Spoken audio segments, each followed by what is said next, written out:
Is this the first one of the year? Yes, it is. So welcome back to the VFX Nomad podcast. This is the first one of 2024. And G, you have just rented a car. Where could you possibly be driving to that you can't get to on a train? Do you know what an onsen is? No. It is a hot spring, basically. And in Japan, they tend to be in mountainous regions, remote kind of cool villages. So we're renting a car, taking it out tomorrow morning, and going to an onsen land far away. Is it in the mountains? How long is the trip for you? Hours? It's a 3-hour drive. If we train, it's like 5 or 6, and then like we have to take a bus from there. So it's super annoying. Little like spa holiday, spa but getaway. A spa covered in snow that you can just sit naked in thermal water outside. Is that the one that I see that the monkeys are in? That the monkeys are sitting in the spa in the snow? That is the thing. You can't. It's not advisable to get in the water with the monkeys, though. They're very territorial. They're territorial. I mean, it's dirty, and you don't want to. Monkeys do whatever they want. Nothing's going to stop them from shitting in the water. True. But nothing you said earlier, G, nothing's going to stop you from shitting in the water as well, right? So it's kind of like... Yeah, exactly. There's no difference. There's no difference. Right. There's no rules. We're just monkeys, man. Anything goes in the onsen. Exactly. What have you been up to recently, Adrian? I know you have your always hands in a lot of pockets and kind of not pockets, but you're always doing a bunch of things at once. So what's on your mind right now? What's the focus of Adrian? I wish my focus and what's on my mind were the same thing, but work has been just so much in bidding and stuff like that makes you forget about the actual thing that like oh my god, Excel sheets and stuff like that. Oh no. Yeah, it's fun. I guess it also means that in some way there's work to be done at some point. So that's the positive part of just looking at tables for hours. Apart from that, last thing that kind of dragged like all of my attention outside of work has mostly been Houdini for some reason. I'm just enjoying it so much, coming from a comp background, and I feel like anyone that's like comper and leaning towards technical stuff, and anyone who enjoys the order and the beauty of like piping like AOVs and data and metadata through lines, and you connect them and then everything makes sense. Like Houdini is just so pleasant to look at and learn. Are your Python skills coming in handy for using Houdini? Not much so far. I mean, honestly, like I started, the concept of making a gizmo. You can just go into Houdini and do the HDA, the digital asset in Houdini, and it's the same thing. You just like drag some controls, and I was doing some expression links and generating like procedural, whatever building blocks. And I mean, it's pretty fun. And when you comp and you're comping CG, you acquire lots of really related knowledge through the years that it's basically the same thing, that then you're in an interface that lets you select, okay, give me these two light groups split by tag, give me the direct, indirect, diffuse, specular, give me some crypto, give me some overscan. It's like all those concepts, and I feel like so well laid out, especially since Solaris and all that part. That gives me some good motivation, because I've always wanted to learn Houdini as well, just because of how powerful it is and how cool the stuff that like awesome Houdini artists make. And I've just kind of been intimidated by it, because a lot of people like think that it's this huge complicated structure, but I guess with like an extensive comp and knowledge of CG, it kind of bridges the gap a bit and eases the transition, I would imagine. Adrian, as someone that's bidding at the moment, it seems like a lot of companies are bidding right now on a ton of stuff that's coming through the doors. And from what I've been hearing, is most facilities are saying it's going to be quite a busy summer. Like, do you feel like someone that's bidding, do you think that's kind of the case? Do you think summer's looking busy in terms of comp work and everything? Yeah. So most stuff we're doing is either like ballpark bits, which is what you do before there's anything shot, and you're just imagining like the typical scenarios. And most of that is meant for shoots that happen in like April, March, May, which means like summer VFX mostly. There's some stuff that's already been shot, like in the last month, just after the strikes reactivated, and that's now being bidded over an assembly usually, which means like the rough cut that you give actual numbers based on shots, and the assumptions are way more accurate, and that's kind of what you get the final approval on, and then that's what you actually get awarded the work for, and then that's what kickstarts stuff. So that happens pretty close to the actual start of VFX. So that kind of stuff is the one I've been doing for this weekend. That would be something to start like March, I think. So I mean, I guess the advantage you guys have got at Orca is the fact that even like when they're on set, right, you need some compers to do the LED panel stuff. So that's the kind of cool thing about that, I guess, in regards to that. Right now it's mostly VFX that we are just doing. But yeah, just having that mixed team as well, it's pretty handy sometimes. Yeah. And out of interest, because I remember when I was at Blue Bolt, we kind of like, they took us through how they would bid on a script.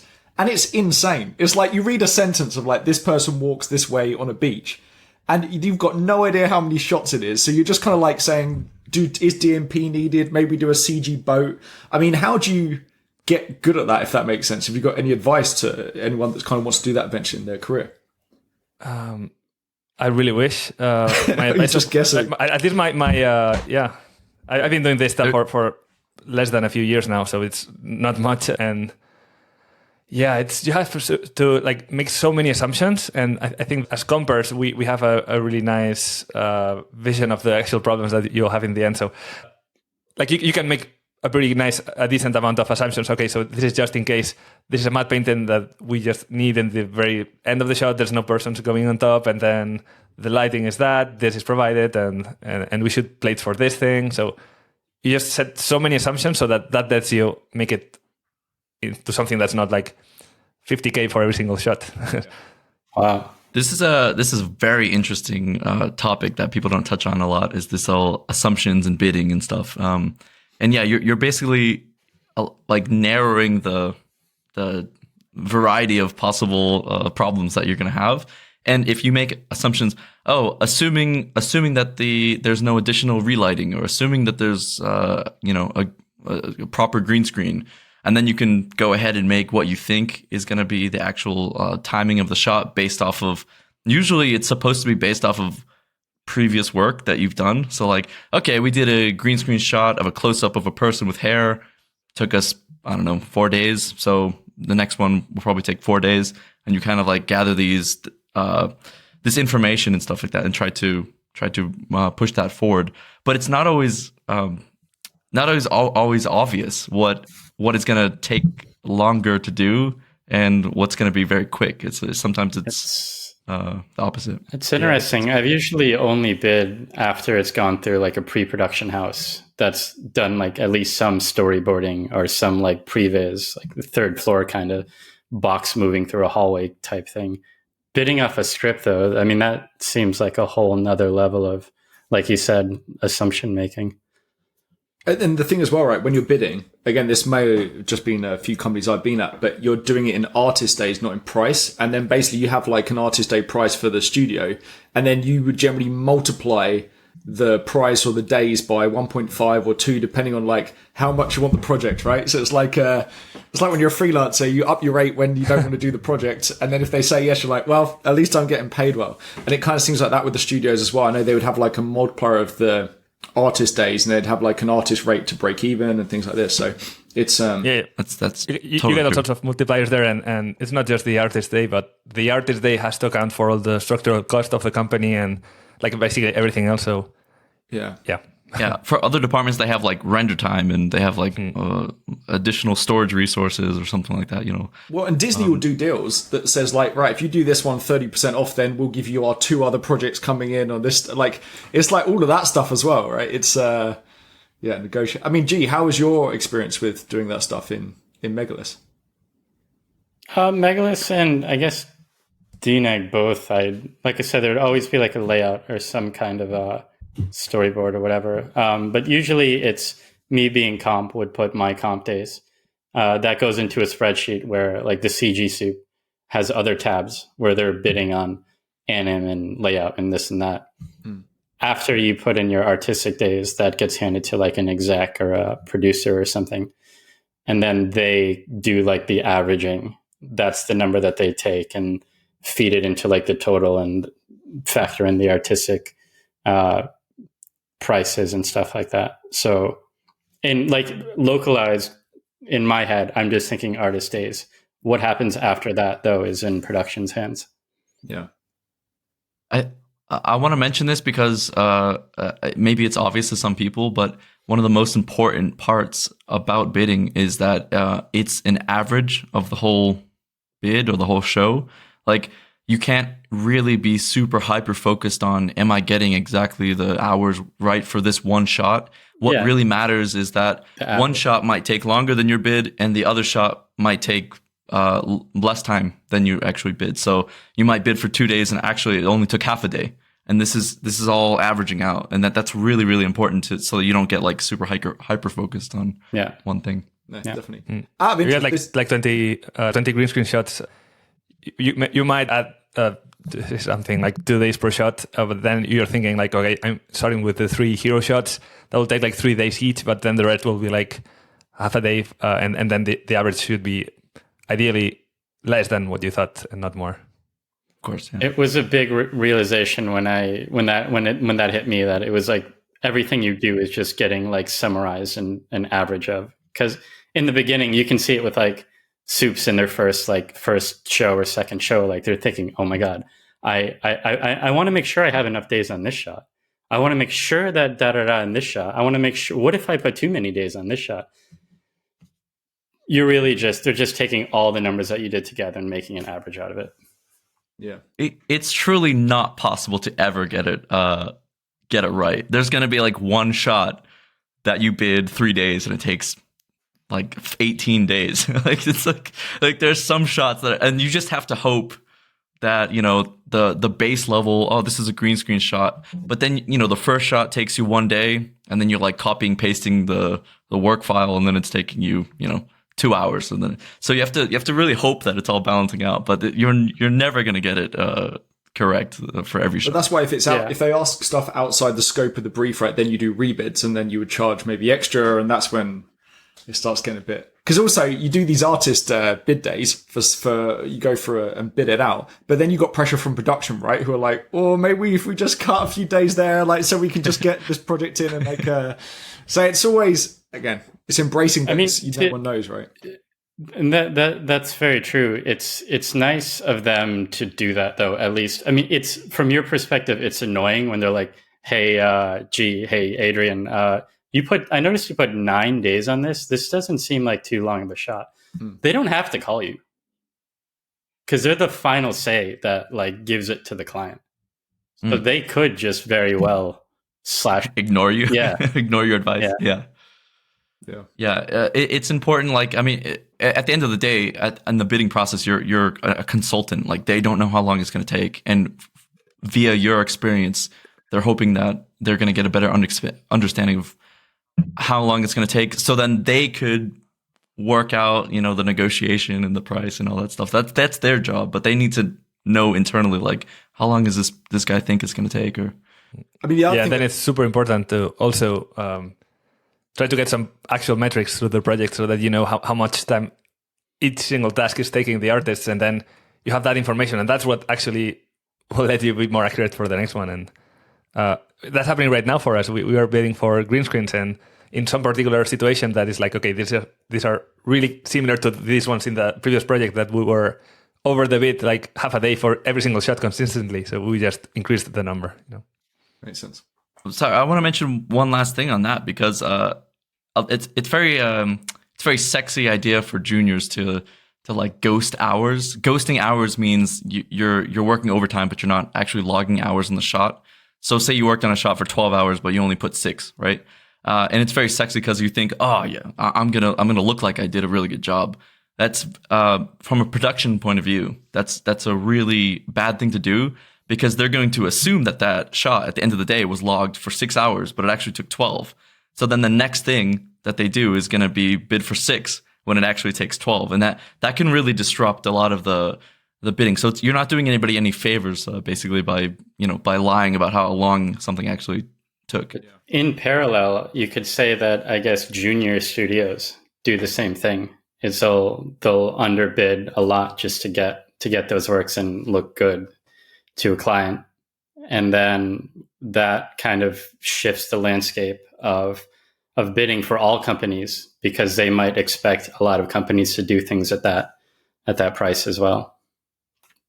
Yeah, I mean, I was talking to someone very high up at one of the big kind of like 4 or 5 VFX companies, and she was saying that they were basically, the client was paying per artist on a seat on the project. So they were incentivized to just find anyone who kind of knew the software and threw them in on a project, because then they could charge, basically.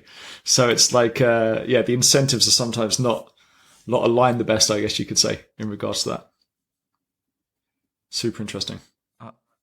Josh, I wanted to ask you, because I've been seeing you've been getting into a lot of this little comfy AI. What is it? comfyUI? Yeah, comfyUI. And you've been doing a lot of experiments with it. What led you to, number one, choose that one? And number two, where do you think this is going to fit into the VFX pipeline in the future? Do you think it's going to be all compers, or do you think it's going to be 3D people using it? Like, who are the people that are going to be needing to use this the most? Yeah. So I started out using Automatic 1111, which is a bit more user-friendly. Stable diffusion, basically. Well, yeah, that's kind of the model. So like Automatic is just a way that you can use that model in regards to doing various stuff with it. And then what Comfy allows you to do is it's more node-based, and it's less, I guess, computer intensive, right? So you've got a bit more control over everything. Like Adrian was saying with Houdini, it's like, this is node-based. This is great. This is my, I understand this world. Obviously, it's a bit annoying because you don't work down. You kind of, the node graphs in comfyUI aren't the neatest, and there's some cool stuff that I would like to bring from Nuke in regards to that stuff. But what got me started on it is just because, again, I just like playing around with this stuff. It's like, I feel like all my life has just been like, fuck around and find out, basically. And like, I really want to make a comp-like tutorial called fuck around and find out. It's just like, I don't know, I just messed around and I did this. So comp around and find out. Yeah, exactly. So it started out with just me training a model on my face and then being able to just like generate images with my face. And like I would add my data set to a model, right? So that's how it kind of started in Automatic. And then the comfy stuff now is you can do image to image. So you can take an image sequence and convert it. So that whole thing was basically I was taking Nuke particles and running them through like an image to image comfyUI node graph setup where you could like input the model. So you can kind of pick like cartoony models or realistic models depending on what the model is being trained on and what the data is. Then you can give it like everyone knows, like you can write little like term and just say, I want fire embers raw. Generally what looks better, I found, is saying like post on Reddit or shot with iPhone and things like this. Like it makes them feel a bit more real. So there's certain like things you can put in the prompt to make things actually feel more real. So stuff like that, you put that kind of stuff. And then I just got an image sequence out and then I trained copycat from that image sequence. So obviously the annoying thing is if you're always having to take your output in Nuke and run it through comfyUI, that's great and everything, but it's a slower setup. So I then basically took the Nuke particles as the ground truth, and then the output of comfyUI is like the thing to, I can't remember what it's called now, but the thing to match to, and then just trained a copycat on that. And it meant I could manipulate the particles in Nuke and it would all update. And I think you're going to see that going forwards, like all stock footage. I would love to make a stock footage library that isn't a library. You just type what you want. I want embers flying screen left to right towards the camera. Boom, done. And it just generates one on the fly, and you can leave it overnight generating hundreds of different types of stock footage for you. So I kind of feel like that's partly where it goes. Photoshop has that now, right? Like there's like a stock. I mean, you're talking about footage, and with Photoshop, obviously it's just stills, but there's like a little stock database that you can just type things in and then you get that. I think it's Firefly, right? Is that what it is? The generative one? The generative one, yes, but there's, I can't remember what it's called. Yeah, Adobe Stock, I think it is. Adobe Stock. Oh, Adobe Stock. Okay, yeah. Yeah, I mean, that Firefly, though, I mean, that's some next level shit as well. The problem with that stuff though is that you can't manipulate it. I guess it's so under the hood that you can't update it with. You don't know what model they're using, I guess, which is a big thing in regards to this. But yeah, I think there's a ton of use cases, man. In regards to using, I mean, DMP's it's going to be amazing for that. Like you can do in painting for it and use DMP. All this fun stuff. I think with something that's just like an image though in Photoshop, if you've like got your layers and you've got a brush, then it's maybe not as like the under the hood stuff is just stuff that you address with your paintbrush once it gets generated. Yeah, but like the whole advantage is if you can pick the model, right? Like, so people take like a model that's been trained and then add more data sets to it or train it in a certain way. Which again is kind of the cool thing. I mean, there's also honestly like the stuff. There's other use cases as well for VFX in this stuff. So like what I was thinking about recently and what I'm kind of playing around with is actually not necessarily using AI in VFX, but like you could do all sorts of stuff. So like I'm going to throw some sort of like weird conspiracy theory shit at you. So what if? Okay, so are you going to make more Kanye videos? Maybe, but yeah. So for instance, at the moment, like all sorts of governments are using data sets to train things, right? So let's say warfare, for instance, and they're training the data sets from satellite images down so that a drone can automatically fly up in the air and hit something. And let's say you're a country that wants to do espionage on another country. So you could in VFX make fake data sets of that stuff and then somehow get it into your enemy's data set. And now you've just fucked up their model. Because the more stuff you do on this, the more stuff you learn about AI, it's all down to how good the data set is. And so if you could generate fake data sets in VFX and then there's all sorts of shit you can do, it's going to be nuts. Did I ever tell you guys about my theory about when you get so good at comp, you finally get a knock from the government on your door? I've said this for many years. It's kind of like a joke, but in some ways I'm kind of serious. Like you're so good at fooling people that eventually the government comes and knocks on your door, and then you kind of like disappear, and you're like a super comper for the government to do like espionage footage. Either that, or you keep a normal life, but then whenever there's like some huge event or something, you appear on the news saying, "Yeah, this is true," and this is like that. Right? Yeah, my joke was kind of like that's when you know you've made it. I always say like I'm waiting for the knock. I'm waiting for the knock. Dude, I always joke that my retirement is I'm going to work for North Korea and just like pretend like fake their army photo. Because if you've seen the Navy photo they posted, and it's like the same boat like photoshopped 20 times in this thing. It's I mean, there is a non-0% chance that a comper was hired by a government to make footage that was fake for North whatever. Korea, if you're listening to this, we are we are putting in applications now. They were doing it. I'm going to send them my reel. I remember reading an article, and what they were doing is they were looking at the metadata of certain photos, like government agencies, and then they were working out if the grain profile matches the metadata of the camera that shot it and stuff like that. So you're exactly right. You just tech check all the photos, right? And then you're seeing if it's legit or not. It's well, you could also be kind of the opposite, where you're essentially an expert, especially in the age of AI, where not everyone can see all the minute details that are revealing that the fact that it's AI or that it's comped or VFX. So you could very well be called into a courtroom and be like, "Oh, we have an expert here that can figure out if this thing is fake or not." You just like the grains off in the blue channel. This shit's fake. Exactly. You just tech check live in the courtroom. I don't want this one here. Exactly.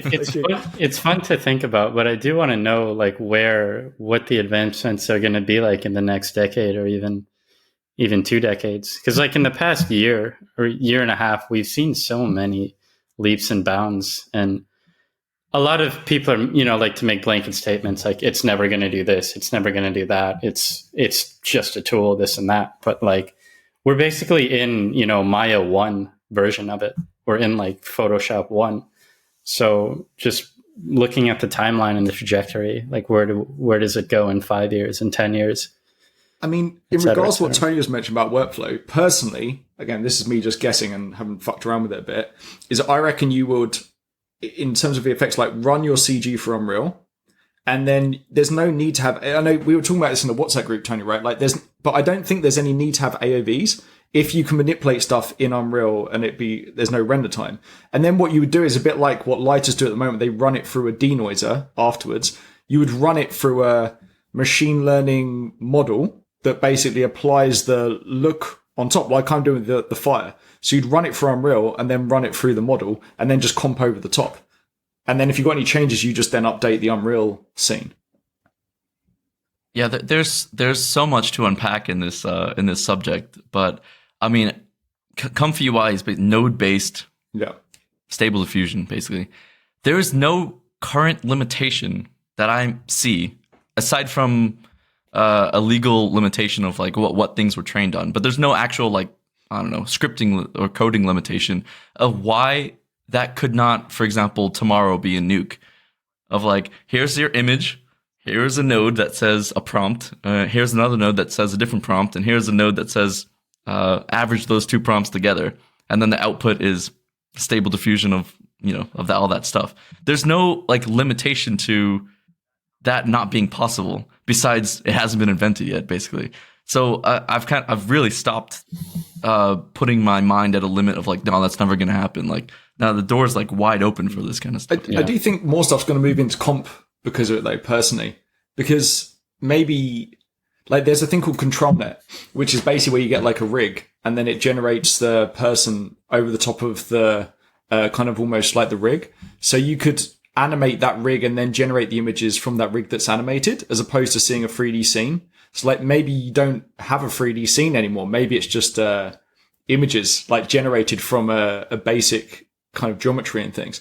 So I don't know, man. It's super exciting for me. I love playing around with this stuff. But I mean, Adrian, have you had to play around much with it at all?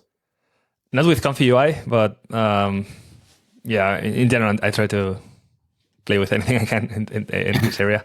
What you were just saying, I think comp, like we are the people that generate the images in the end. So it's like the output that we will need at some point is just images. So whatever happens, we'll have to go at least at the first stage through what currently is comp, which is any advancements should fall under the structure that we have now. So basically anything that lets us generate images, either if it's real-time engines or prompts or anything, in some way we'll need to go through comp, either in comp or as a different department or as something new. But I just feel like we have like the control over pixels and input output and color spaces and pixel operations. So it's all about pixel operations in the end. So we'll need to learn some stuff probably.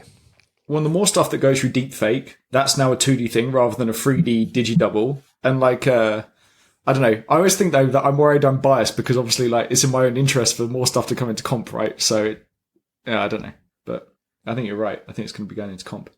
Yeah. Also there's the basic tasks. When I say basic, I just say like something that's not strongly creative, meaning match move, roto, prep, all of those things. For sure, they will be assisted at the first stage, and the more that gets assisted, the more we can free up resources to. I mean, going back to the bidding process, bids will go down in that part, but money is always such a limitation. So if we could do 1 million times more stuff, we would do 1 million times more stuff right now. It's not like every single shot, we are just super limited by the scope of work, and we have so many limitations. So even if everything is 100 times more efficient, thanks to assistant processes, I can see how we will still have so much, at least in the short midterm, which is like two topics together. But because the quality of everything else just goes up. It's not like there's less people. It's just the quality, like what's happened with TV. And what I always tell people is as technology's got better, there's just been more compers hired, if that makes sense. Like have a think about like what VFX used to be like and now it's just like, there's more compers than ever. And I guess another thing as well in regards to like this stuff stealing VFX artists' jobs, something I like to also think about is like, imagine animators and imagine telling people, right, there's two technologies coming. One which is basically where Andy Serkis is going to wear an outfit, a suit, and then the 3D model is going to move exactly the same as an actor. Do you think that's going to steal animators' jobs? Or do you think AI is going to steal animators' jobs? And I would argue that everyone would think that the mocap stuff's going to steal animators' jobs. And it hasn't happened. So it's just a tool. Exactly. So it's like, I think it's all going to be the same. It's just a tool. Yeah. Last year, virtual production was going to remove the green screens, right? Yeah, exactly. Yeah. It's just, I mean, I think with what we're envisioning of the current state of tools, it's easy to say that now. we just don't know what the landscape of the tools are going to look like in 2, 3, 4, 5, 10 years. So I don't want to say like it'll replace this or replace that, but I'm just curious to know if we can still make the same statements when the sophistication of the tools evolves over the next few years. Yeah, I've been recently thinking to myself, if generative AI was a thing when I was 14 years old, would I be doing visual effects or would I be doing AI art or something like that? Yeah, and the reason is, because you're trying to make a story, you're trying to do a thing, you're using whatever's available to, like, it's a medium, right? It's like, you don't draw, you use After Effects because the result of After Effects is more realistic perhaps than the drawing is. And so at some point you're kind of like wondering, is this medium that I'm in because I'm interested in the medium or because I'm trying to achieve something and maybe I need to use a different medium to do Yeah, that. but if you're good at drawing, maybe your outcome in After Effects would be better than those who never did drawing in the first place, which might be the same here, right? If it's a tool that everyone uses, maybe if you've got some semi-decent comp skills, your outcome with the tool, you'll have an unfair advantage over everyone else, if that makes sense. Yeah, again, remember like with deepfakes, when everyone was just doing deepfakes and deepfakes live or face swap, like I could see so many people just outputting tutorials and how to do all of that and so advanced in the deepfake part, but then when it came to comp, it's like, yeah, and then you just open After Effects and you put it on top, or it's just automatic and you just set the contrast, and it's like, man, we worked on a film here in Orca where we did some deepfake, and just being able to go through comp and have some control in Nuke and have some spline warp and some frequency separation and stuff like that, that just gives you so much of an advantage over the landscape of the current landscape of users of that technology in some way. Yeah, it's the same with comfyUI, because then most people who haven't got any VFX background are just taking the final image as it is. Whereas actually, if you generate each thing as a layer, now you can manipulate it afterwards, and they're not thinking like that. They just want to type a thing and get a thing, if that makes sense. So it's, honestly, you'd be surprised. I think I would play around with it before you have an opinion on it, if that makes sense. Because from my experience, the people who are most worried are the ones that haven't touched it at all. So I'd suggest if you're worried about it, play around with it a bit. Yeah. When I see a comfyUI, I think I had no idea that you could start with an image and then slightly adjust that image. I always thought it was like rolling the dice, where like, oh, I want a mountainscape, Japanese palace somewhere, and it just like, okay, here's what you get. I didn't realize you could just like start with a basic 3D scene and then say that, and then you're basically guiding it from the start. And once we're talking about image manipulation, that's comp, like as far as I'm concerned. Like so once you start with an image and then you do something and then get a result, that's what comping is. So it's entered the realm of comp in my mind. Definitely. But I guarantee you've never asked an artist to do a version of shot and they've given you exactly what you had in your mind. I bet you had revisions. And that's the thing with this. Like, it's like, roll the fucking dice. Just keep rolling the dice and clicking the button. And that's the thing, right? Like, everyone who's posting stuff online, they're just clicking the button and posting whatever it created first of all. There's no client notes on that thing. Because if you gave them client notes on that thing, they couldn't do it because it's not split up into layers and it's not... That's the thing. It's not built for iterations and the clients. It's listening to you right now. The next version of it. Layers? Client notes? That's right. Someone's taking notes right now. Yeah, I think it's going to be natural that whatever gets into production and into VFX will need to have some sort of control. And control meaning, like, at least Photoshop is trying to sort it in different ways. Each program is trying to do it, but I would imagine, yeah, you have some nodal parameters that you can change, same as comfyUI, or it gives you the pieces that you need in order to put it back together and work. I think Photoshop is actually doing that, and that's like the direction it needs to take if we want to be able to use it in production. It's not just because that way we keep our jobs. It's like the only way to have control over the artistic vision, which is the main part of actually creating anything.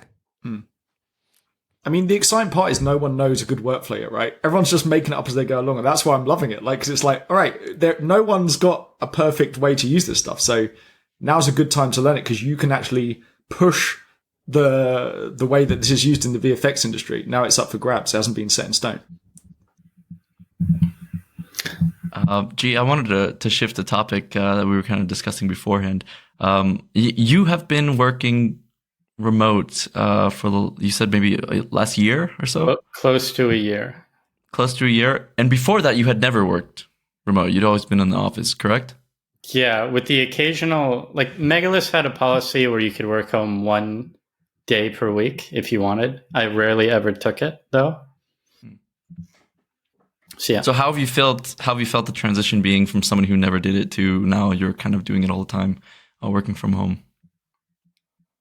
I was scared at first because I tend to enjoy and thrive off of human interactions, and a lot of the knowledge I've picked up along the way in the years I've been in the industry have been through discussions in the coffee room or the person sitting next to me, or especially when you're in a room of compers and some are seniors, some aren't, et cetera, et cetera. So I was a bit afraid of that. But to be honest, after like 2 weeks of getting used to it, I ended up loving it and realizing like I don't always need to like have coffee chats in the morning and stuff. So a year of doing that was, I felt like it had become my preference. However, within the past month, I've started working in office again. At least I was doing it for like 3 weeks in Tokyo. So this routine again of waking up in the morning, having breakfast, drinking a coffee, putting on clothes, walking to the train station, getting on the train, getting in the office, saying good morning. From front to back, I thought that I was going to hate it again, but I really enjoyed actually being in the office again, just talking to people and feeding off of each other's energy. But now I'm back to working remotely again. Do you feel like you're more productive working from home? Because I personally feel like I'm more productive working from home than in the office. But how do you feel like, given that you've done it very recently? I feel like I'm more productive in the office because I think sometimes I run into issues with like, I don't know, like something's lagging or something's messed up. And if I need like direct IT support, I can like, if I'm remote, it's a little bit harder. But if I'm in the office, I can just go smack the IT guy on the back and be like, hey, my monitor is this and that. Yeah, I would say, but it's not like a huge difference. It's like maybe 5% more productive. I think the more you go towards junior positions, the more that percentage increases in the office. Of course, yeah. We're seeing that a lot in Orca. We do have an office now in Madrid, and just for a junior to get feedback on something, remote, you need to like render the whole thing, publish it, notify whatever, set up a meeting, and then look at the result. In the office, it's like you can just look at the side and be like, hey, you maybe should look at that. And yeah, that avoids like so many. Yeah. Yeah. I mean, it's definitely, I've noticed that a lot of companies that have, in my year of freelance, a lot of the companies that have just pure remote people are usually senior. It's harder to, just hire a remote only if they're junior. I mean, when I was on Ahsoka, I was a lead component sequence, and I was over in Sweden for 1 week in the office, and man, was it amazing just having like some of the people on my sequence, and I could literally go over or see if they were stuck and then try and unfix them. Whereas again, as you said, Adrian, it's like it's a thing. They've got to message you on Slack, and you've got to do a call, and maybe something's missed on that call, so they feel like they can't do another call because they're bothering you, and it's like. I think if you're a lead, it's very useful if you can read the room a little bit, right? And just maybe unstick people before they're even stuck in the first place and stuff. So those are little nuances that I completely forgot about working remotely for a year. But yeah, things like reading the room, knowing that like this comper might be disheveled or this comper is having trouble with something. Struggling with and for company culture as well, right? I think it would be very hard to build a company culture if everyone was remote. So you kind of do need that a little bit. Yeah, that's very true. It's very true. Yeah, I've been very quiet on this kind of topic because I don't want to upset anybody, but and people are gonna hate my opinion on it, I think. But I think in general, as a philosophy in life, you should never try to pull up the ladder after you've climbed it. So what I mean by that is, if I look at my life, I could never have gotten to where I am in different countries and different relationships by only working remote. Therefore, I don't support it because I could not have gotten to where I was via that method, I don't think. Maybe I would have gotten to another place. So as a rule, I think it's fine if you want to work remote. So you've made it to the top and now you're a senior and now you want to make your life more comfortable and you want to work remote. I think that's great.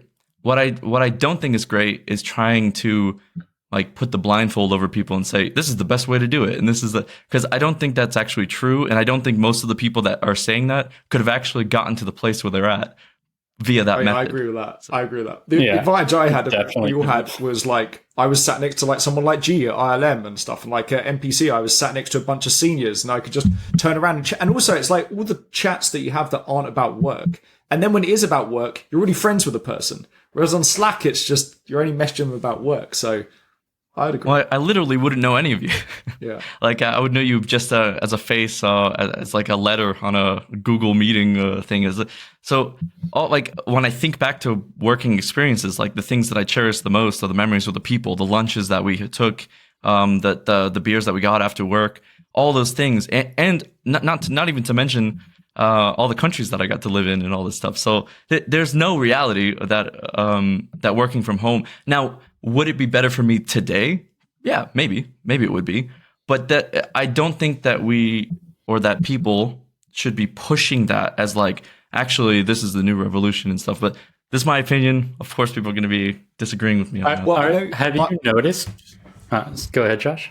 Oh, no, I was just going to say ILP are kind of making a point of that a little bit. I guess what they're doing anyways, they're making a point of when you're in office, it's more about the social aspect. Right, so like they've got an office in London now, and they're designing it so that there's more social space for his working space. Because again, maybe it's just, I think this is one of those things a bit like the AI stuff, right? It's up for grabs a bit. Like companies don't know how to act, so I think maybe you focus more on the social side when you're in the office and supporting juniors, or maybe doing a tutorial or something at lunch or whatever it might be. So yeah, I think companies are still working it out, but I do agree with you, Tony. I think for every one person where working remote is a benefit, there is one person where working remote is a disadvantage. And I think people don't talk about the people that are at a disadvantage. Like maybe an office is a place where you can get away from screaming child or something that's construction work that's too busy or something like. There's so many situations where moving to a city or going to an office could be beneficial. And what people tend to do, from what I've been seeing, is they tend to just look at stuff from their perspective of, well, I can go live in some, place that I like, and I could work from home, and I'm not, my work is not diminished by doing that.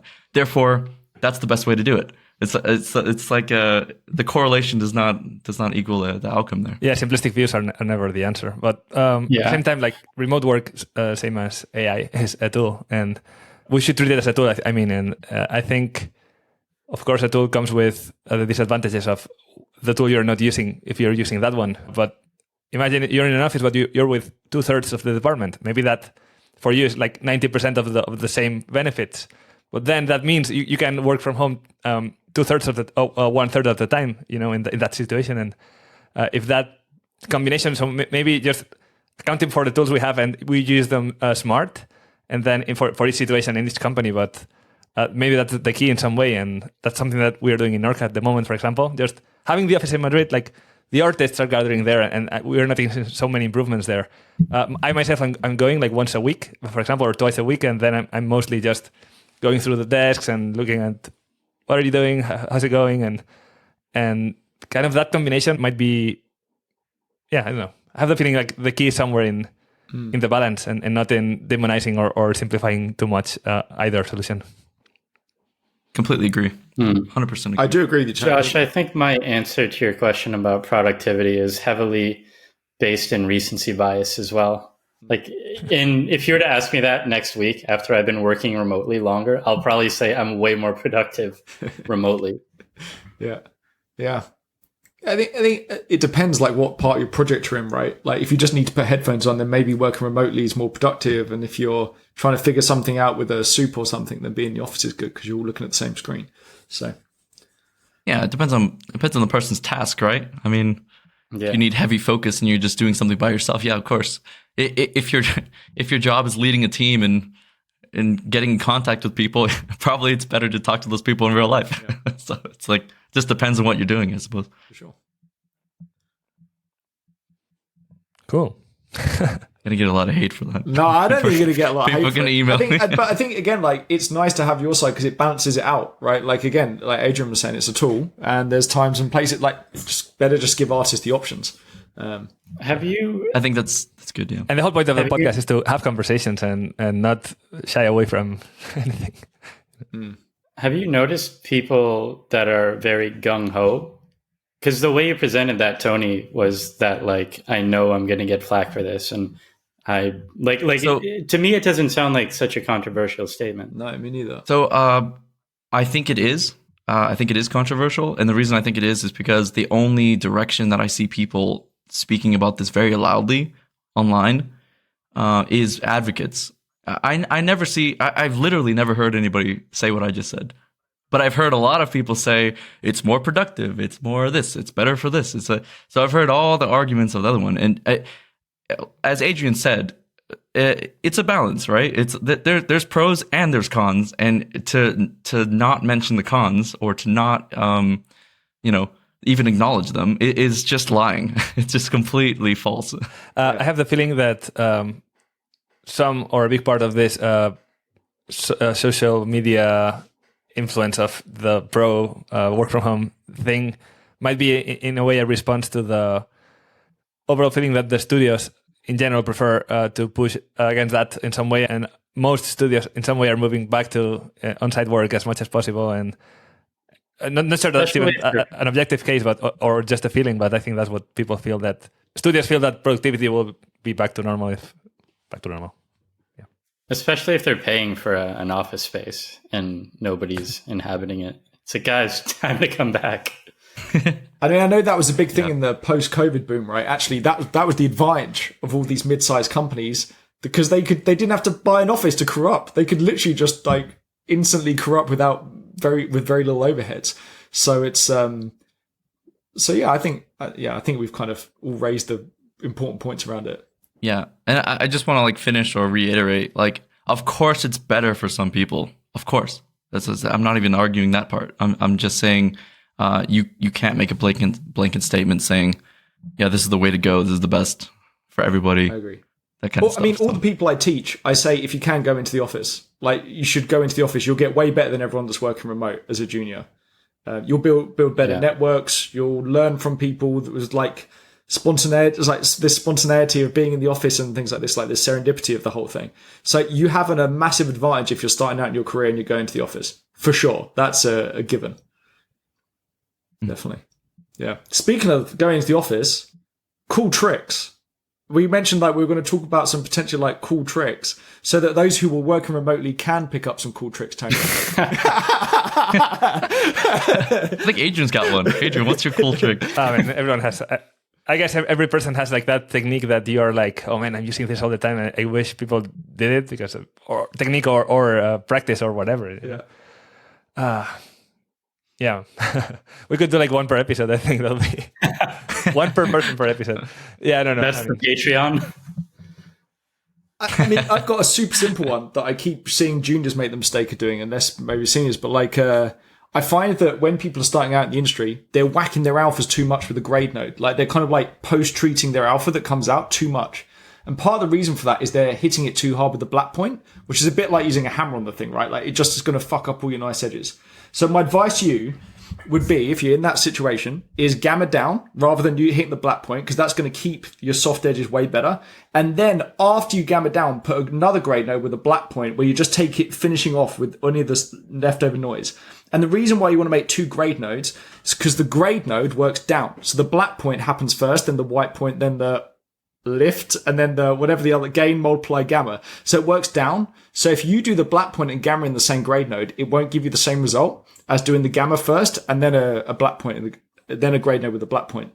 So do 2 grade nodes, gamma down first, just to kind of get rid of most of the noise. That'll keep your nice soft edges. Then the tiniest amount of black point in the second one, and then put a clamp node.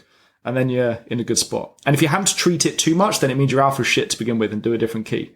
So that would be my little trick for juniors out there. I like that.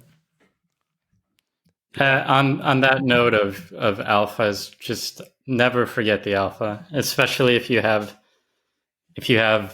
check if you have an alpha over 1. Because if the second you apply an edge blur or any kind of blur on that thing, it's not going to give you the kind of results you want. That's how you get int values and nan values and all sorts of shit. It's yeah.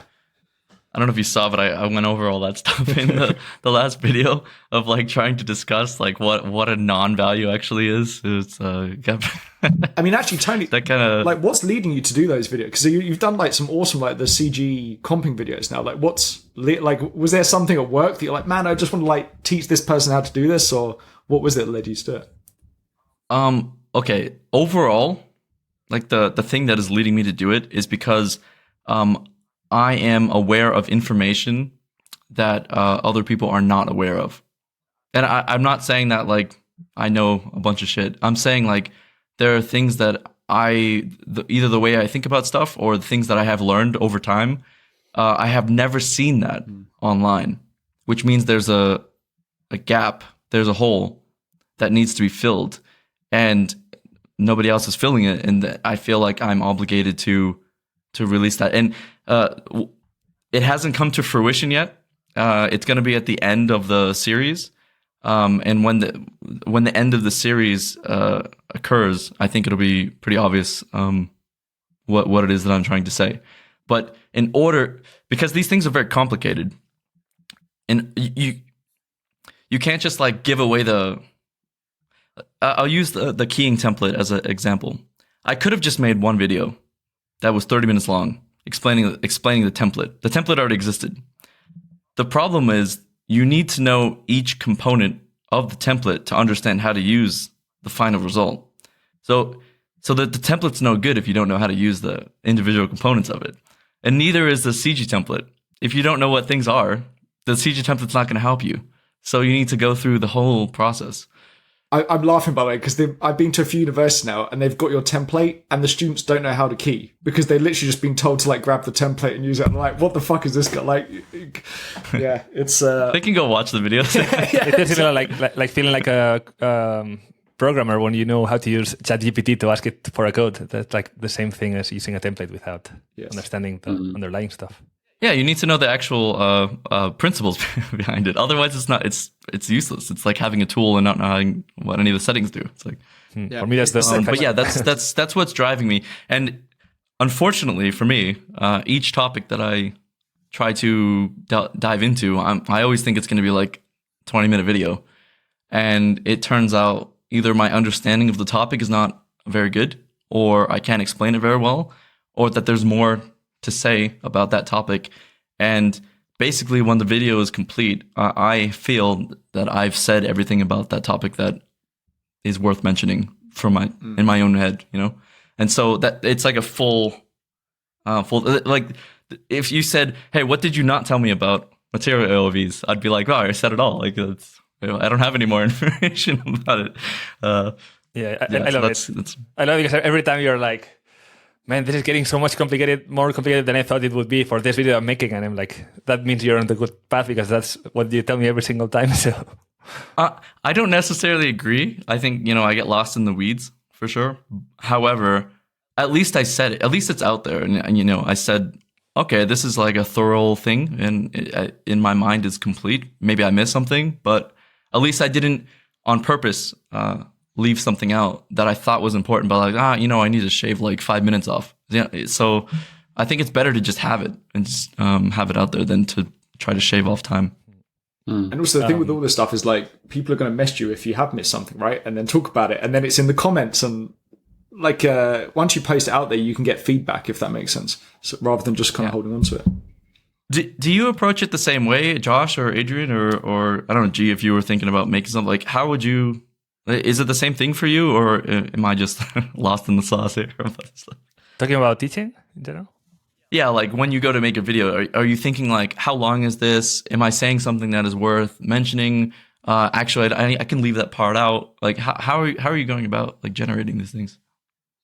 You want to start, Josh? Yeah, kind of. I mean, I guess for me, it's kind of, it depends on the target audience. And from what I've always tried to do, like every single interview I do or every single podcast like this and my tutorials, I try and say stuff that is someone could use straight away in their thing. Because I found like the people I like listening to were the people that like they wouldn't kind of, they would say like a thing that I could do instantly and it would improve my work.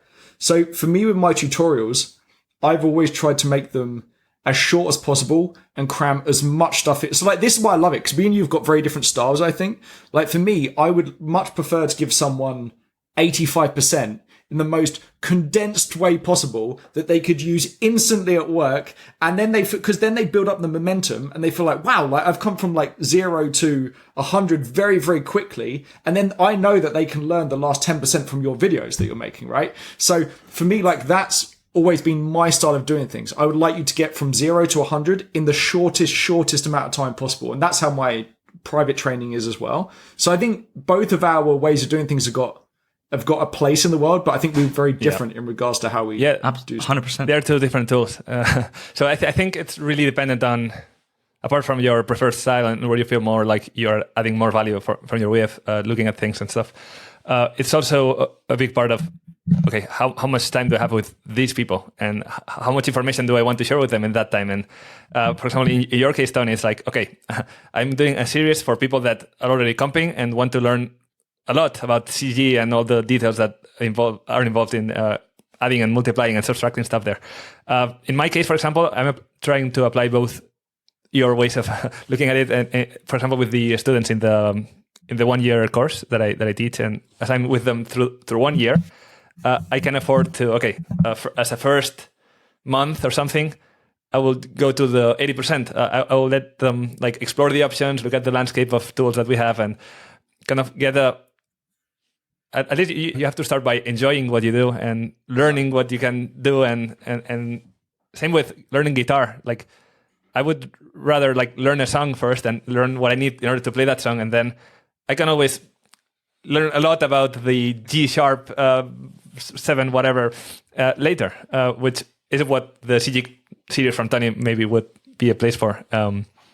I think Josh is teaching you how to play Hey Jude. I'm over there dissecting what a G like a G G string. G string is, but yeah, G note is on the guitar. So it's I'm like over here talking about music theory, and Josh is but like, both, yeah, this is how you play. Not just referring to the starters, but like that philosophy of, okay, to a starter you get into to play a song, to someone that knows a song. But you need both, right? Yeah, you need both to exist.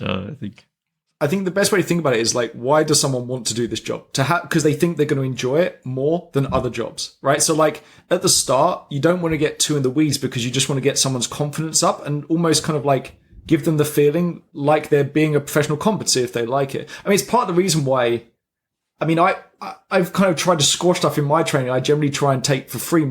It's a 3-month training thing, and it will get them all the stuff they need to get into the industry.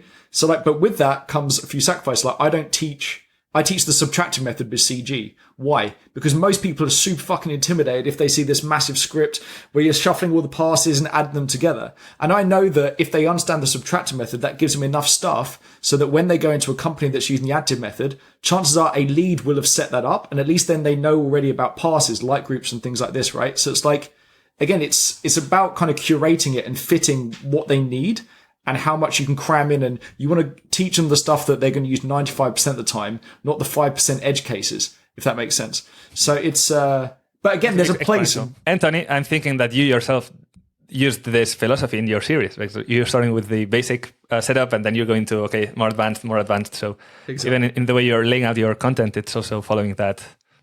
Yeah, I think it's super interesting to hear you guys like describe as something that I'm noticing is when you're making something, you're very often thinking about like the audience, like who's going to be watching this, and you're sort of taking that information in and you're catering it, right? I've never really thought like that. The only audience I'm trying to please is myself from 5 years ago. That's literally the only.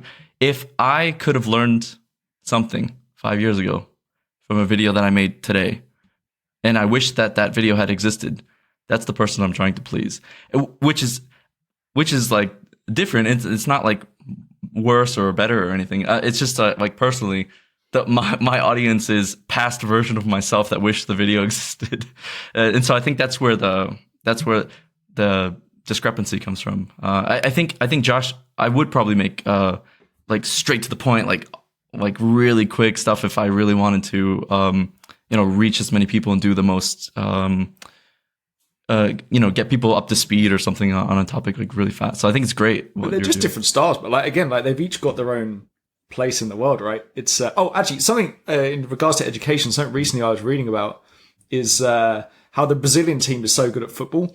And part of the reason why it's like this, I always like to read about articles about like coaches or how to best learn things. And the Brazilian teams, one of the reasons why they were studying them and the reason why they're so good at football is because they play like, when they're kids, they play on like these tiny pitches, like super small, like 5v5, tiny goal. And they're getting constantly like over and over again. They're doing way more passes than other footballers who are working on a bigger pitch. They're doing way more because they're working on so their iteration time is just way quicker.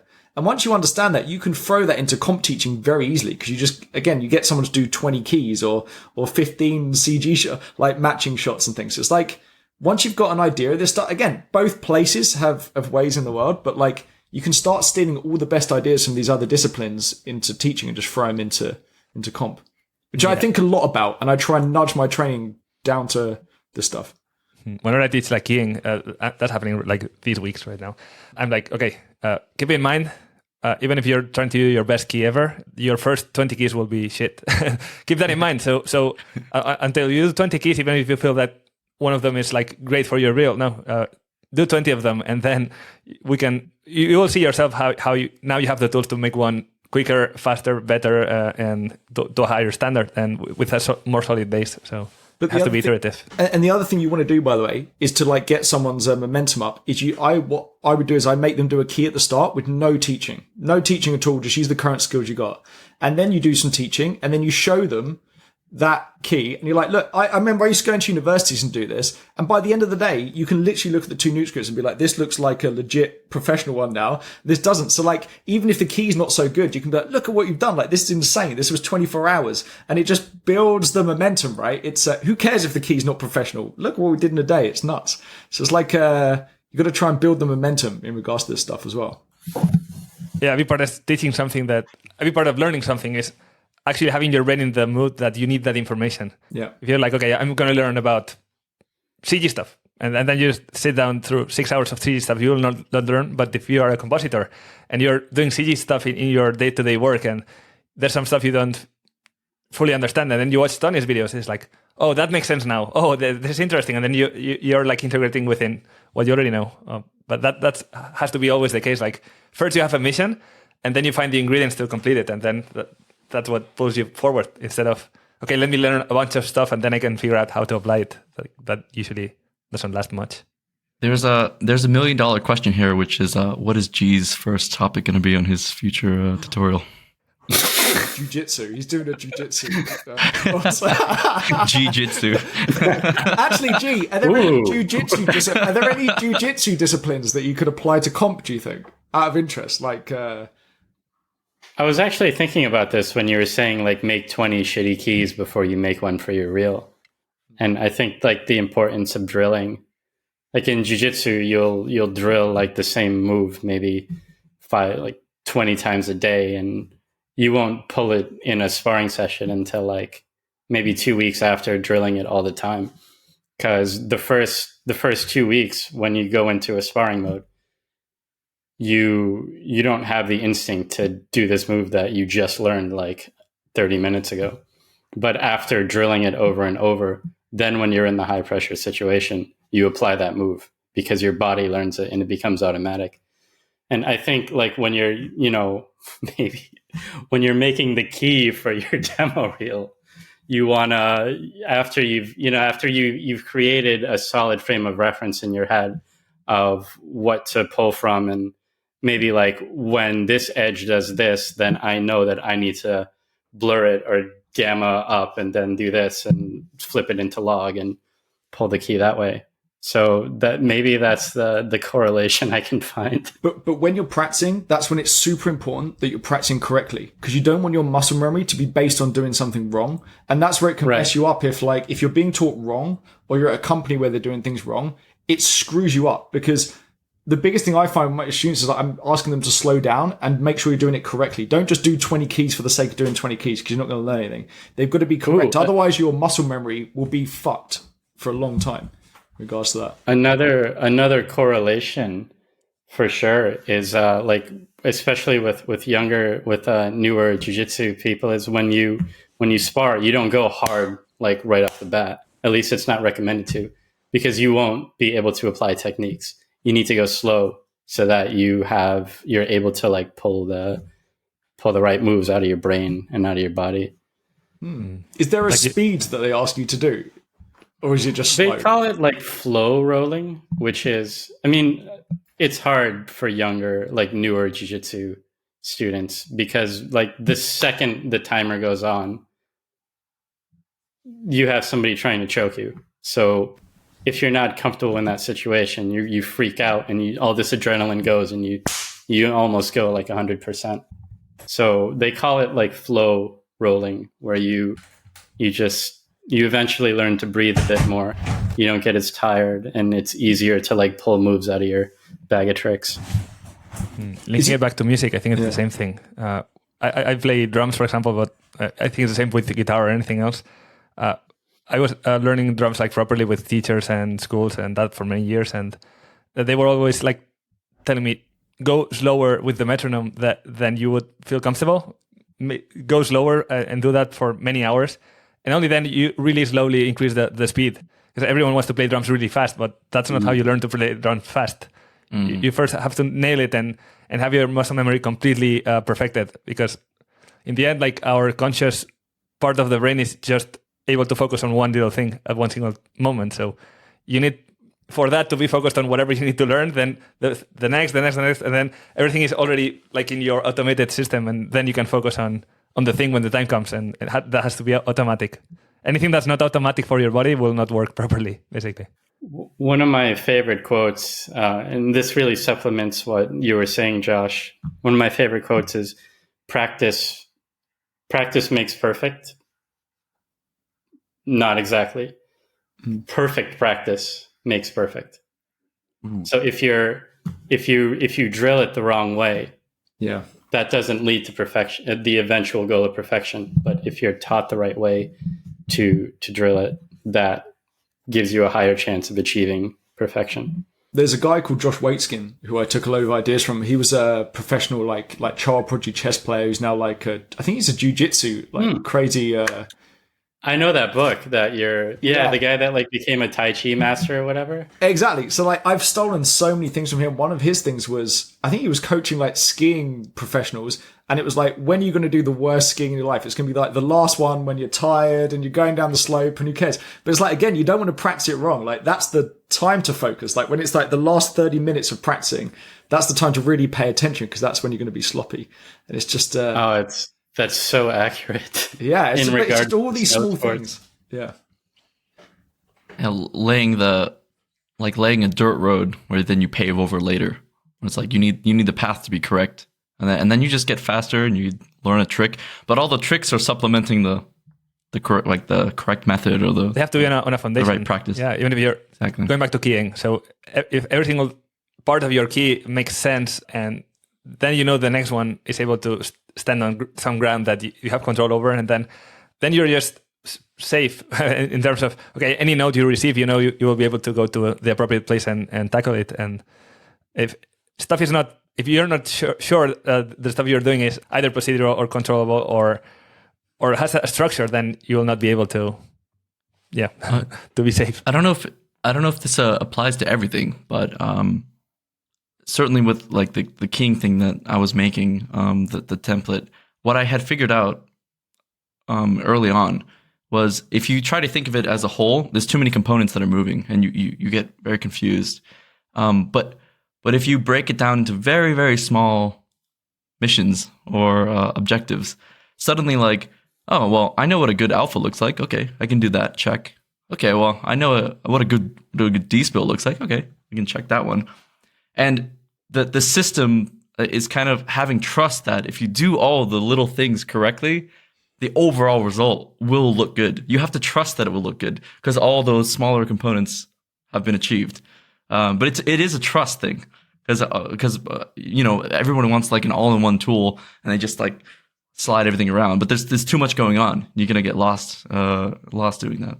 Yeah, you're There's talking a about really alphas, but that's like the essence of compositing. I mean, if your blacks, your flares, your colors, everything needs to be nailed down, then the whole thing will work as a shot. I mean, the biggest thing, by the way, that juniors underestimate when keying is how important a good clean play is. That's the thing. It's like, look, we're not even going to look at a key. We don't even care about the alpha. If you get a good clean play, it's like comping in easy mode with a green screen. Yeah. It's yeah. I always say that the quality of your key is the quality of your clean plate.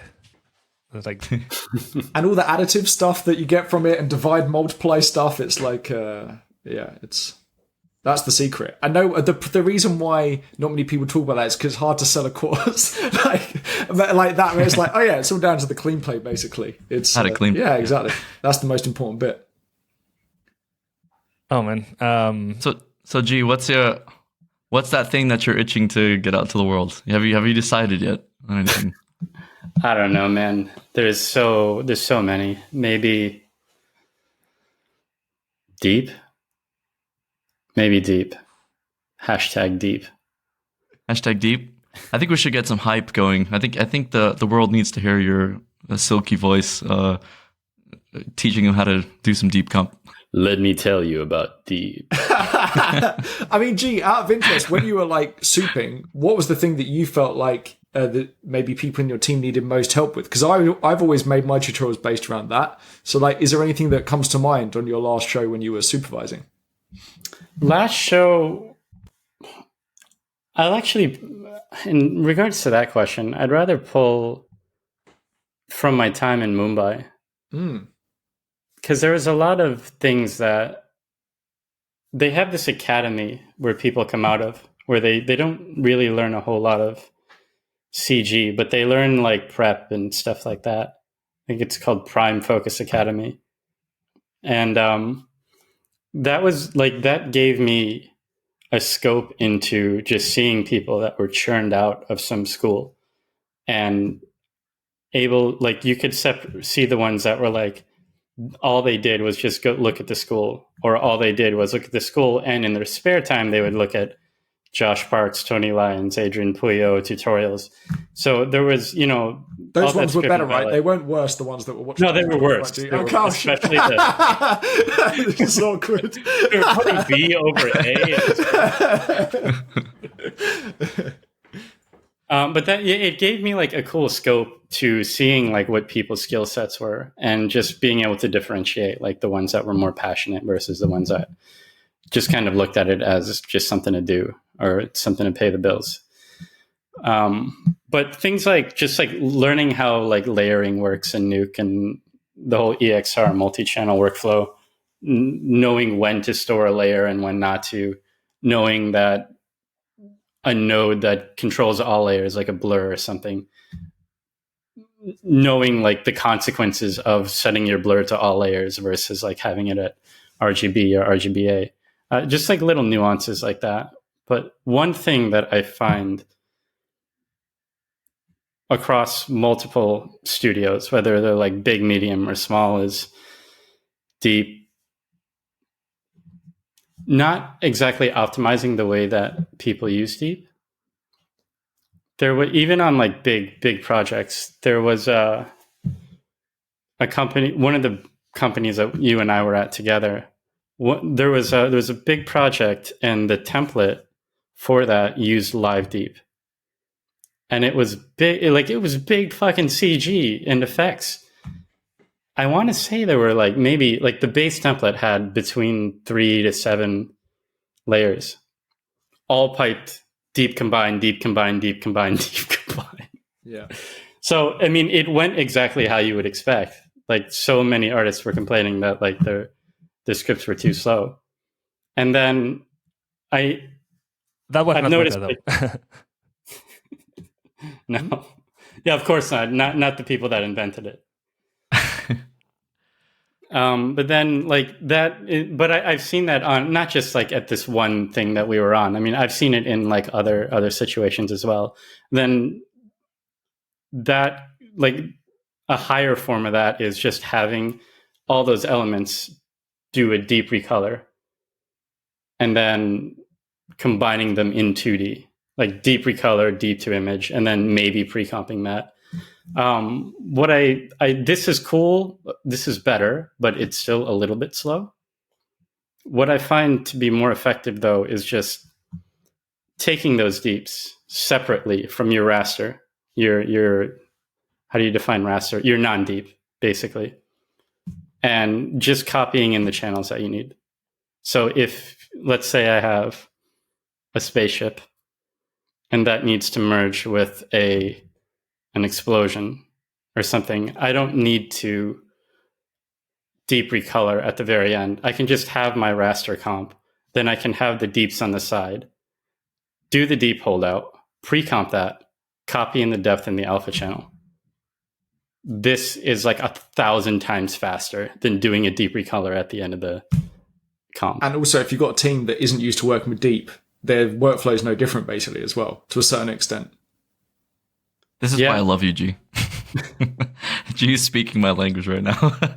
But it's funny that you've come to this realization on your own, and I don't know if that's there's not a lot of topics on deep out there, so you kind of have to figure it out yourself a little bit. But the fact that you've come to the same kind of conclusion that probably me and other people have, I don't know. It's that's a really beautiful thing. That what you just said, we actually have a setting at Trickster, a flag when you go to render. If you render your final comp and there's a live deep, it won't let you render. That's pretty brutal. It says you have a live deep connected. It's just a Lexi's face. No, like that. No, like we banned it. It sounds like you drew inspiration from Luma with the big bounding box flag. You didn't unplug your deep. No, it's the reason is it's just such a waste of time. You're literally wasting so much render time. And at some point of the project, the render farm was breaking, and we needed to implement something that, of course, you can bypass it at some point. There's probably some situation where maybe you need to do a live deep something or other. But I think in 90% of the cases, you can just pre-comp some stuff and then work, as you said, G, in 2D or in the raster thing. Yeah. Some people would maybe counter that by saying, okay, well, I have an explosion that has sparks and volumetric and smoke and pyro and debris and all this, and I need to keep it live. On the contrary, what I've found, and I can reference certain shots in my reel that I've done this for. One is Godzilla's, in Ready Player One, Godzilla's head exploding. This was fucking 12 effects elements. There was metal, there was pyro, there was volume, there was debris, there was particles, there was all this kind of shit. Deep combine it all. But before you deep combine it, you make a new layer for it. So one layer I'll call particles, one layer I'll call pyro, one layer I'll call smoke. You do that before you deep combine. Get rid of the channels you don't need, but keep those. Pre-comp that. Then now you've got this raster pre-comp, no deep. Then you shuffle those out and merge them back together. 1 billion times faster. I'm actually really shocked right now. Because You've uncovered that on your own. That's something that we teach at Trickster, but we had to figure that out. This whole pre-comp with what you're saying is with additional channels, Mm. and then you're pulling out those channels from that one pre-comp, and then merging with the disjoint over or whatever. But to get lost in the technicalities, like the fact that maybe it gives me hope. It gives me hope that it's not a dark world where people are just like merging their entire scripts together, and then they say like, oh, but they do that at Weta, and it's like, yeah, but you're not Weta. You don't have the render farm. Yeah, right. And the technology, right? Like you don't have the technology as well. Like They have their own tools. Yeah. You can't be them. Sorry. Yeah, that's so powerful in Nuke. Basically using the AOVs for what we can use them for, and generating our own light groups and shading AOVs or additive stuff that we can then pre-comp. And I learned that from you, Tony, in Trickster, actually. What's that? I learned that like I remember that huge like look dev setup that we had in was it Captain Marvel, I think. Like all of those look dev things that were needed for that specific effect. That was like a huge node tree. And that's the first time I saw that technique being used by you. And it was like, okay, then each of those layers that compose the effect, you are just shuffling it into its own channel. So apart from the actual plus, you're also plusing, so adding the channels in the background. Then you just do a pre-comp with all channels, and then you have the different AOVs of your comp effect. It's like comp AOVs in some way. Yeah. What Adrian's describing is that I essentially made my own CG render. Yeah. By having a bunch of different elements and how they were added to each other, or like how much of one you would see or how much of the other you would see. That was the part that you needed to play with, but you didn't need to play with the entire node graph. So you could just pre-comp everything and shuffle everything into like a big EXR. It was basically a CG, like a fake, like 2D made CG render. And then after that, you're shuffling out all the channels, and then you're kind of like, oh, this one needs to be a little bit more green. This one needs to be a little bit more opaque. So yeah. It can be used for so many things. Like just scanline renders, you just plug your roto into another channel. Then you have that mask already going through all the transformations. And it's a very powerful thing when you realize you can like carry channels or alphas through. I think this is a not so much talked about technique, and that's probably maybe not the single most, but one of the most powerful parts of using Nuke is being able to like shuffle an entire channel tree and then use it later. I mean, I think that's one of the epiphany moments you have, right? Like when you're learning it, you realize that each channel is just a black and white image, and it's just got a label to it. That's it. Like, and I remember I was teaching this in a university in Denmark, and they thought I was nuts. I'd had very little sleep because my flight was delayed, and I had like chests of drawers, and I had like black and white printouts in each chest of drawers, and I was teaching them the shuffle node. Like, right, we're going to take this printout and stick it to this drawer, and this drawer is called RGBA, and like they thought I was nuts, but it was like it made sense. It was like, yeah, look, that's all it is. It's just a drawer with a name on it, and we're going to put a black and white image in there. That's all these things are. Were you demoing this with a real drawer? Yeah, with two real chests of drawers. This is the first day. They thought I was some sort of like eccentric, crazy person. But it made sense to them. Like, it was like, right, now let's do it in here. And look, you can see, look, we're doing exactly the same thing. Like, you can teach shuffle, copy. You can invent a pass, right? Why do we call the chest of drawers this? Well, let's call it cryptomat. Yeah. Like, whatever.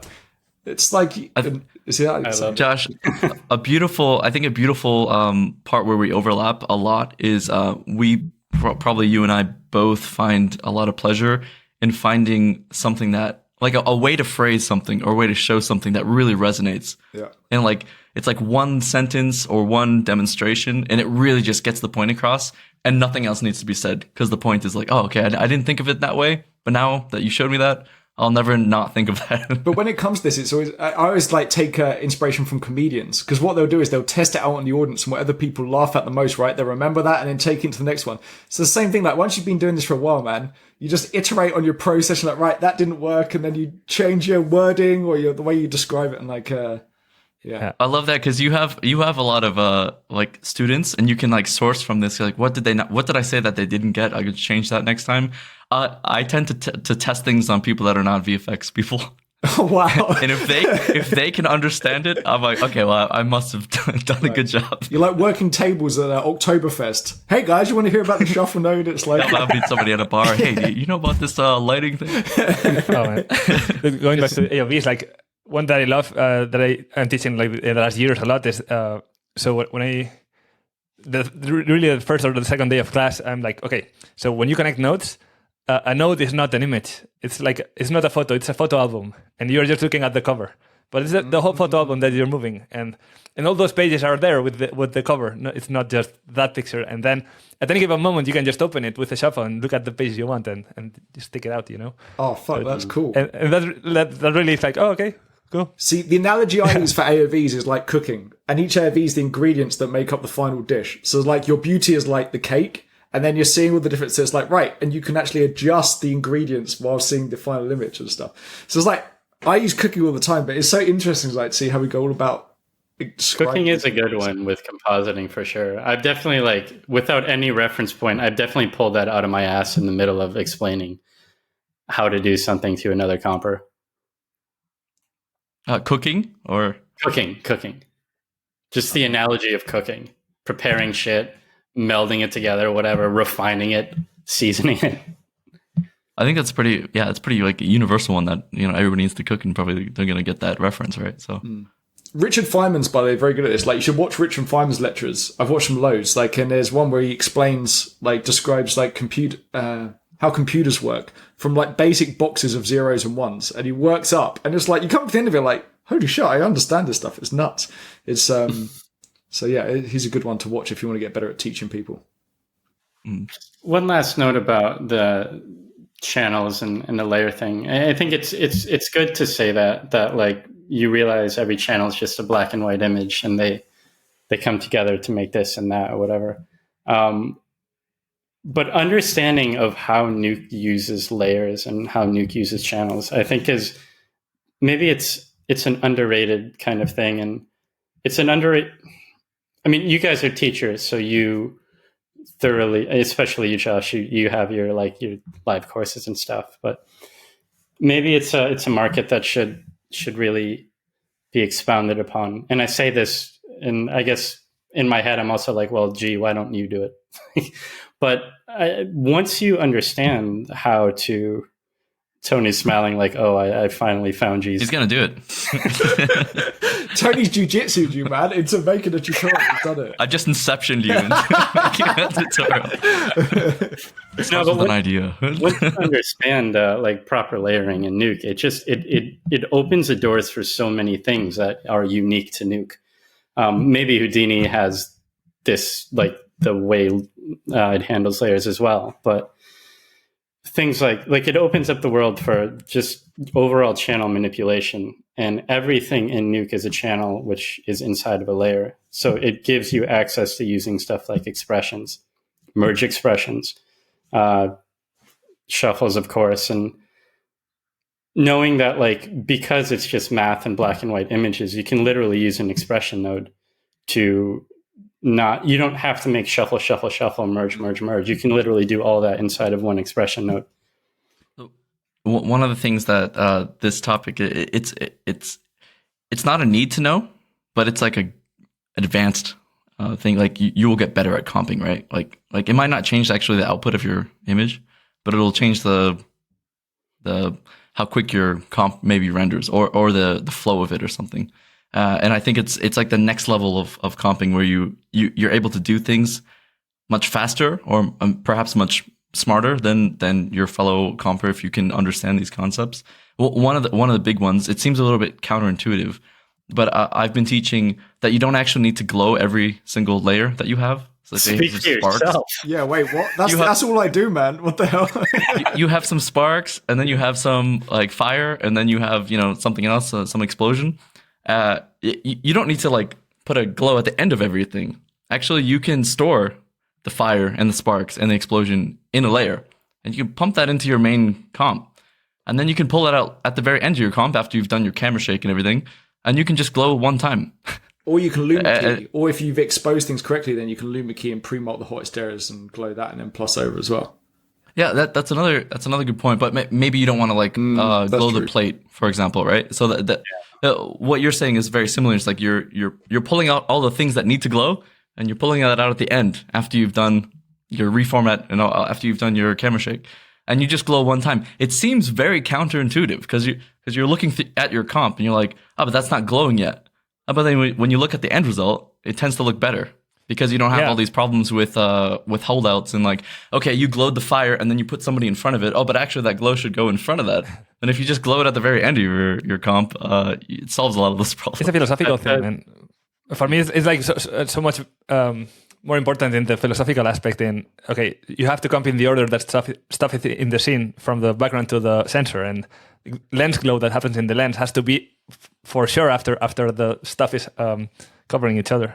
I think it depends on the client though, right? And this is where experience comes in, because if you know the client's going to want certain different glow on different things, let's say you work on a Star Wars show with a lightsaber and the blasters, then maybe you do want to glow each layer individually, if that makes sense, and plus it over separately. But then you grade the alpha, I guess, going in or something. You still are glowing each layer individual.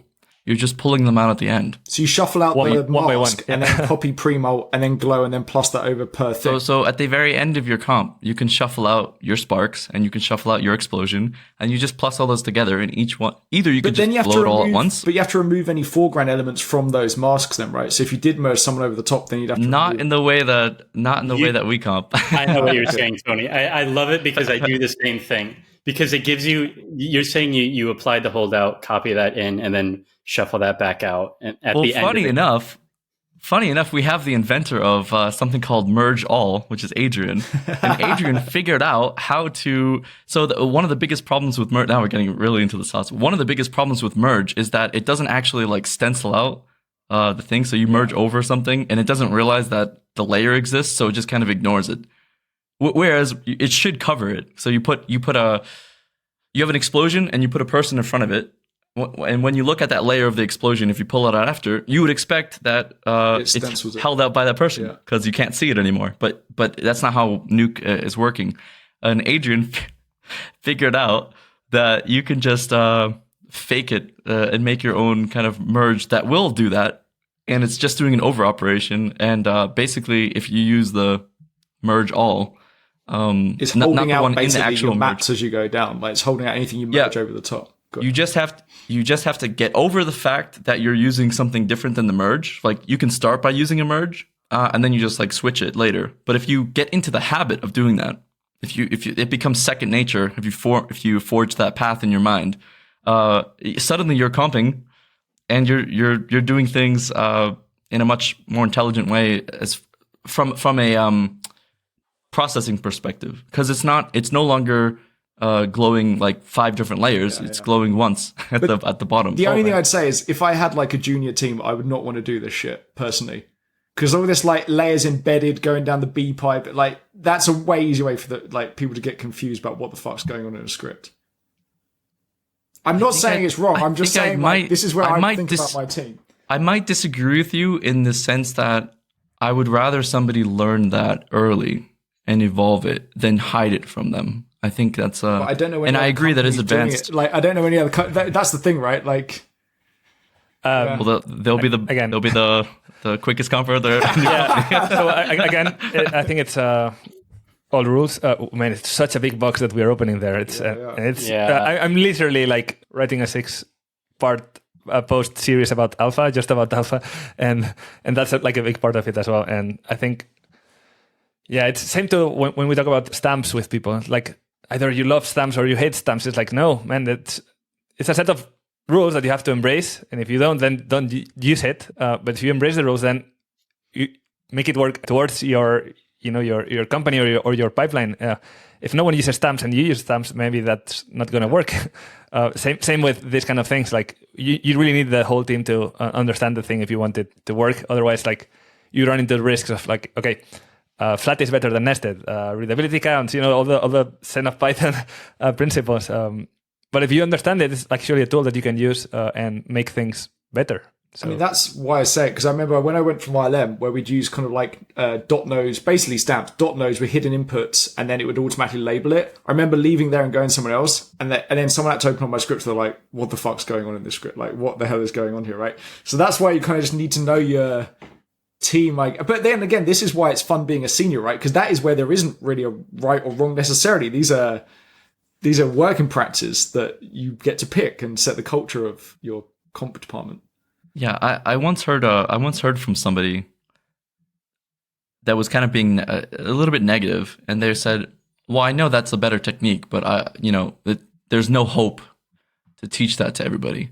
And I think I could not I disagree with that statement more. Yeah, I disagree with that on a fundamental level. That as soon as you say, "Oh, that's too advanced, we can't teach that to people," I think like you almost owe it to yourself. Like, okay, watch me try.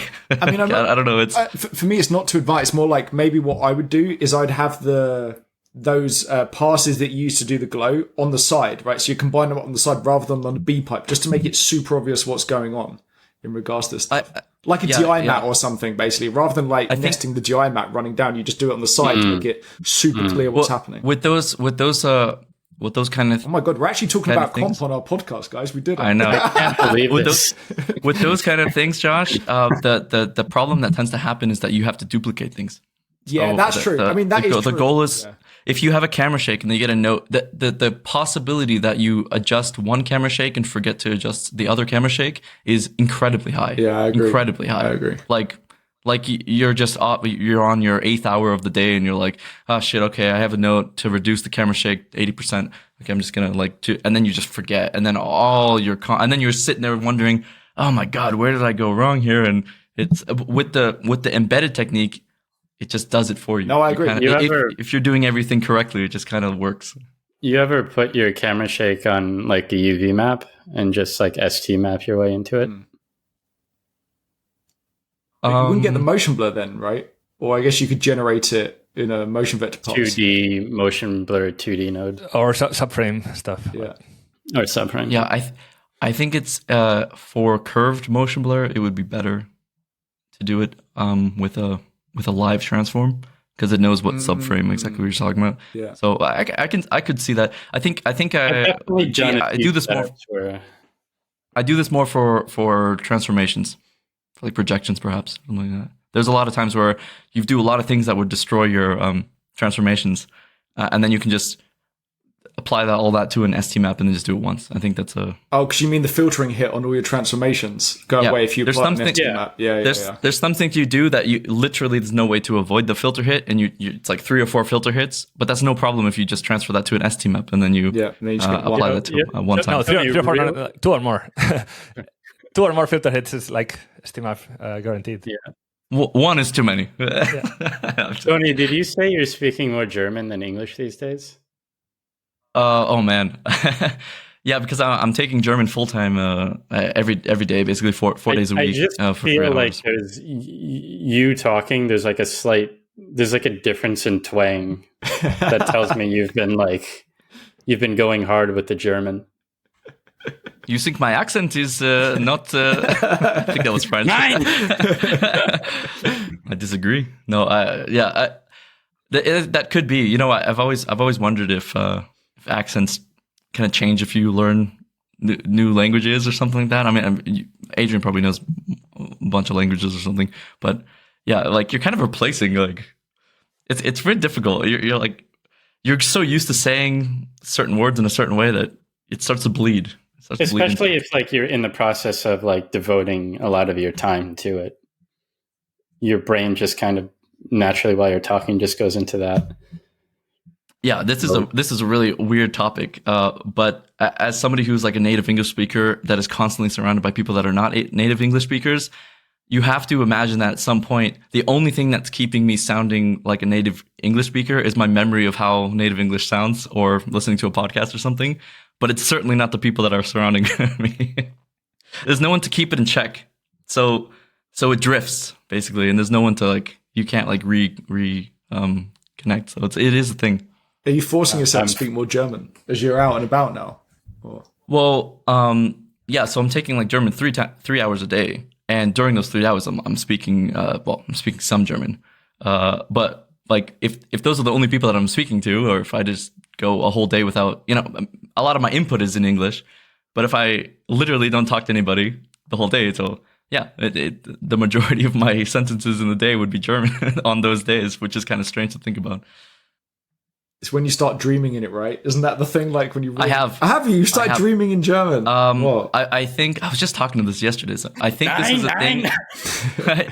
Well, as you learn something, maybe I'm full of shit here, but as you learn something, oftentimes sleep is where it's reinforced. It's like you learn a very difficult thing, and when you sleep, it gets reinforced subliminally or subconsciously. Yeah. And I think because I'm learning like really difficult things in German, I think my mind is actually like recapping stuff, and so yeah, naturally I'm like going over grammatical lessons in my mind while I'm sleeping, probably.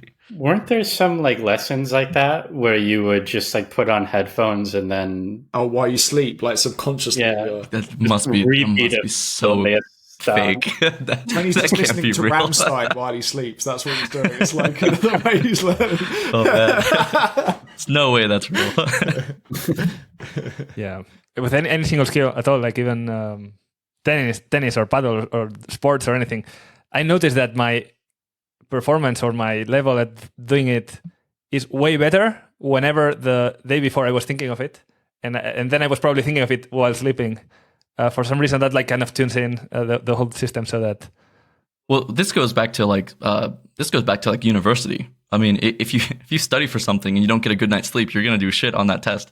If you study something very vigorously and then get a really nice sleep, the chances of you doing better and remembering all that stuff that you were just studying is way, way higher. Yeah. Super high. Not just thinking of like quality of the sleep, but actually what's on your sleep pipeline while you're sleeping. If that amount of that information is on your brain, for some reason, like if I'm thinking of the tennis match I'm playing tomorrow, then I'll probably play tennis a lot better than if I was not thinking of it when I'm just getting asleep for some reason, because then it's like all the connections are getting done. But then I mean, it's the same reason why people say like, let me sleep on it, and then they have a difficult decision and they sleep, and then things are clear the next day. Conscious works basically. Yeah. So the way I'm actually applying it, I feel like a huge difference is just trying to think about what do I want to get better at for tomorrow, and most times it's just the shot I'm working on, or the break or the bid I'm doing, or anything. If I just make sure that that's on my mind while I'm sleeping, or when I'm going to sleep, that's like for some reason getting improved, and the next day I'm like better at it for some reason. That's a Josh Waitskin thing as well, by the way.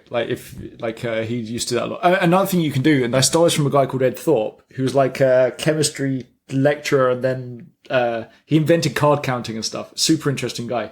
But one of the things he did is obviously like you need to get your repetitions up, right, which we've mentioned. You can actually just like play the thing over in your head a few times in the day, and that also gets the reps up for the thing.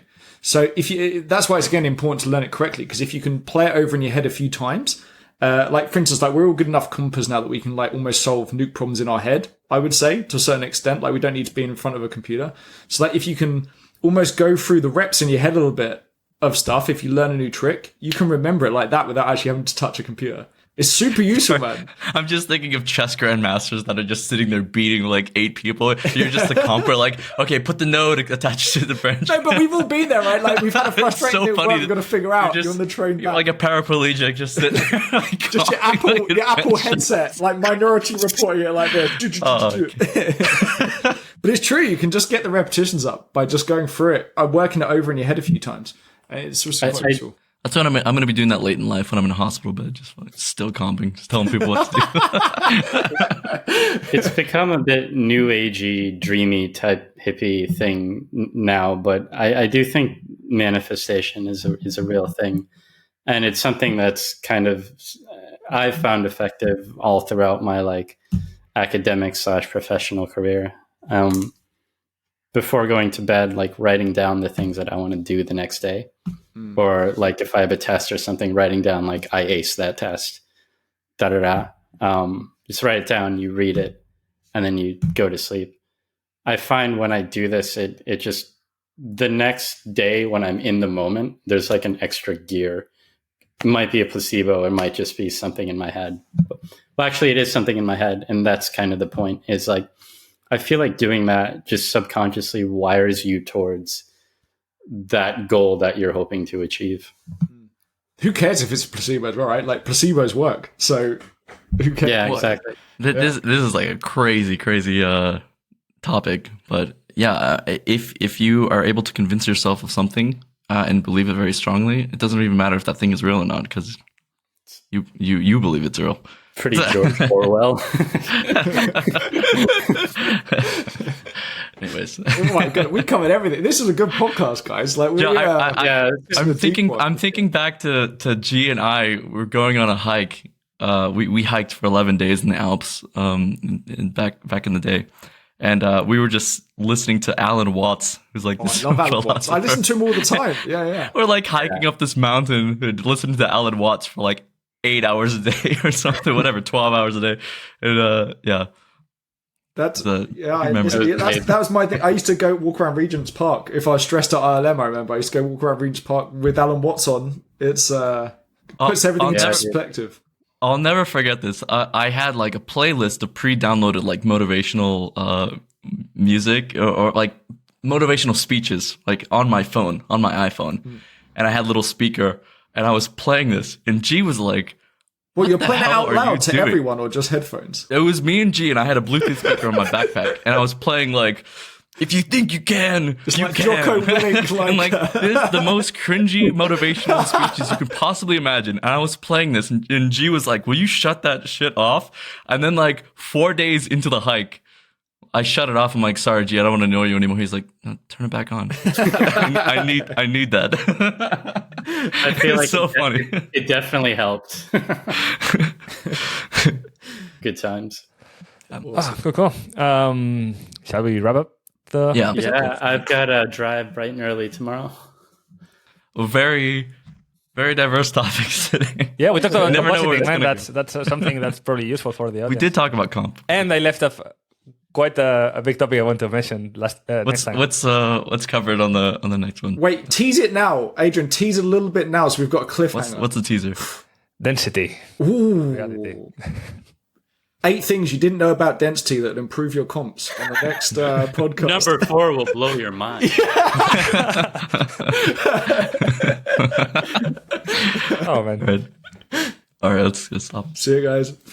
Thank you.